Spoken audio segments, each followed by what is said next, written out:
हाईप्लेक्स 2023 के आयोजन के दौरान Telangana and Andhra plastic manufacturer association TAPMA के प्रेसिडेंट विमलेश गुप्ता से प्लास्टिक टुडे के संपादक शिवेंद्र प्रकाश द्विवेदी ने खास बातचीत की। आइए सुनते हैं। Telangana and Andhra plastic manufacturers association south India की एक बेहतरीन एसोसिएशन है जो लगातार इंडस्ट्री को एकजुट करने का काम कर रही है। भाई विमलेश गुप्ता जी इस एसोसिएशन के पिछले 4 टर्म से प्रेसिडेंट हैं और इन्होंने तेलंगाना एंड आंध्रा में प्रदेश में प्लास्टिक इंडस्ट्री को एक साथ करने में और प्लास्टिक इंडस्ट्री के डेवलपमेंट में एक बहुत बड़ा योगदान दिया है। और आज की तारीख में प्लास्टिक मास्टर बैच और तमाम रॉ मटेरियल्स की सप्लाई करती है, तो उस कंपनी के सीईओ हैं। आइए बात करते हैं विमलेश गुप्ता जी से।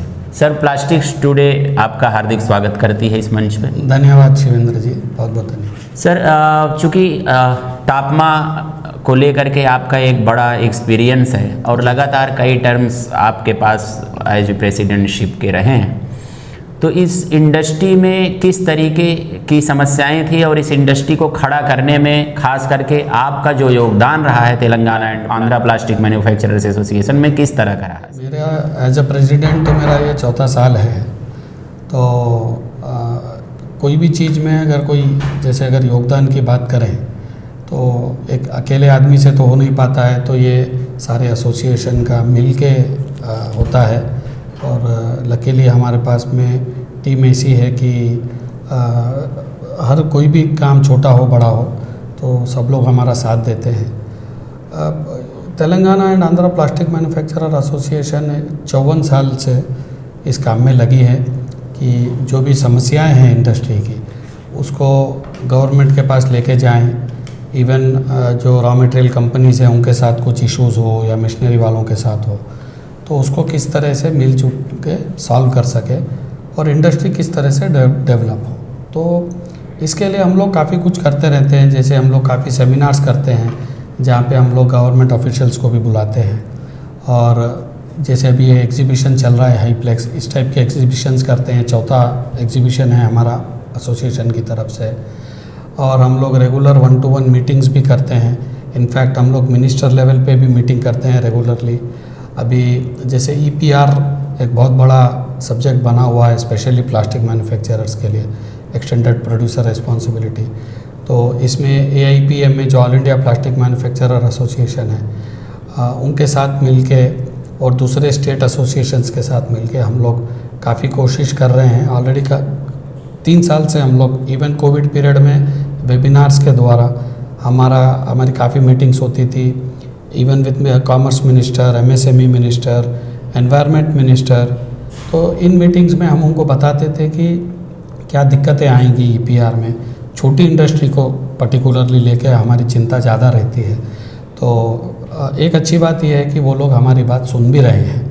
तो योगदान के लिए अगर मैं बात करूं तो सर हम लगे हैं कि भाई किस तरह स्पेशली छोटी इंडस्ट्री को फ़ायदा हो और प्लास्टिक इंडस्ट्री बढ़े।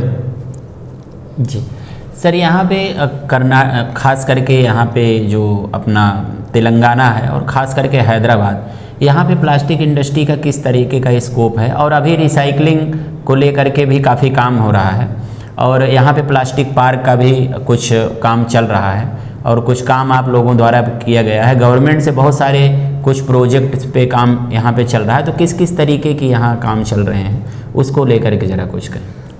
सर, एक अच्छी बात है, जैसे मैंने आपको बोला कि गवर्नमेंट हमारी बात सुन भी रही है, समझ भी रही है और हेल्प भी कर रही है। तो ये बात स्टेट और सेंट्रल गवर्नमेंट दोनों के लिए लागू होती है। जी। हमारे यहाँ पे तेलंगाना में स्टेट गवर्नमेंट में जो हमारे इंडस्ट्री मिनिस्टर है KTR जी, वो भी बहुत प्रोएक्टिव है, बहुत प्रो इंडस्ट्री फ्रेंडली है।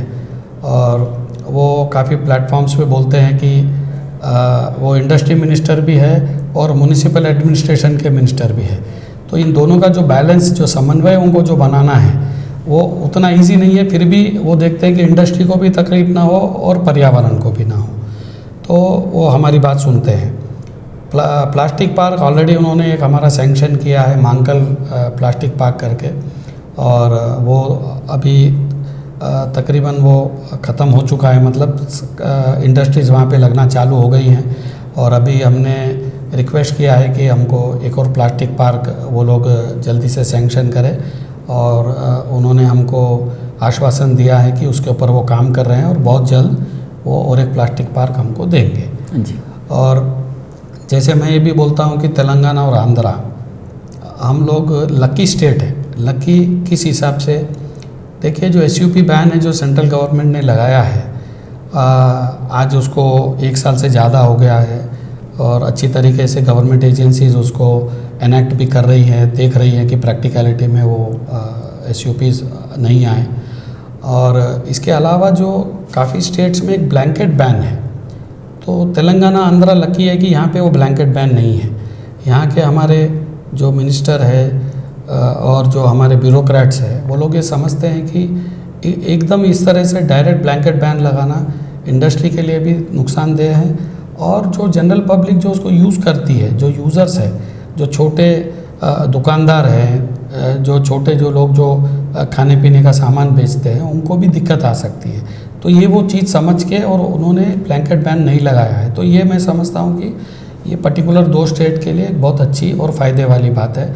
तो इसका श्रेय मैं दोनों स्टेट की गवर्नमेंट्स को दूंगा। जी जी सर, आज जो आयोजन चल रहा है हाईप्लेक्स, चूँकि आप यहाँ के एक लोकप्रिय प्रेसिडेंट रहे हैं, जो इस बात का द्योतक है, लगातार चौथी बार आपको यहाँ जो चुना गया प्रेसिडेंट के रूप में, और निश्चित रूप से अभी कल जिस तरीके का फुटफॉल रहा हाईप्लेक्स में, तो उसे लेकर के भी काफ़ी एग्जिबिटर्स खुश हैं यहाँ पे।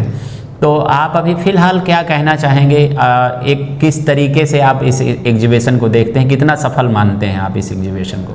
सर मैं इस एग्जीबिशन को सफल तो इसीलिए मानता हूँ क्योंकि जैसे 2 दिन से मैं भी जहाँ भी घूम रहा हूँ, मैं एग्जीबिटर से भी मिल रहा हूँ और जो विजिटर्स हैं उनसे भी मिल रहा हूँ, और वो दोनों खुश हैं। जो फैसिलिटीज़ है उनसे भी खुश हैं, और जो डिस्प्ले ऑफ मशीन्स है उससे भी वो लोग खुश हैं। और ये हाईप्लेक्स, ये टापमा का इंडिविजुअल पहली बार का एग्जीबिशन है। इसके पहले एक हमारा साउथ इंडिया एसोसिएशंस का पार्टनरशिप में हाईप्लेक्स होता था, तो उसमें भी हमने 3 प्रदर्शनी ऑलरेडी पहले की है। ये हाईप्लेक्स हमारा पहला है। तो हमारी ये कोशिश थी कि अच्छे से अच्छी फैसिलिटीज़ हम लोग यहाँ पे दें एग्जीबिटर्स के लिए, विजिटर्स के लिए। एक प्लास्टिक और इन जनरल किसी भी इंडस्ट्रियल एग्जीबिशन के लिए अगर रनिंग मशीन्स रहें, मशीन्स लाइव, तो इसका एक अलग आकर्षण रहता है।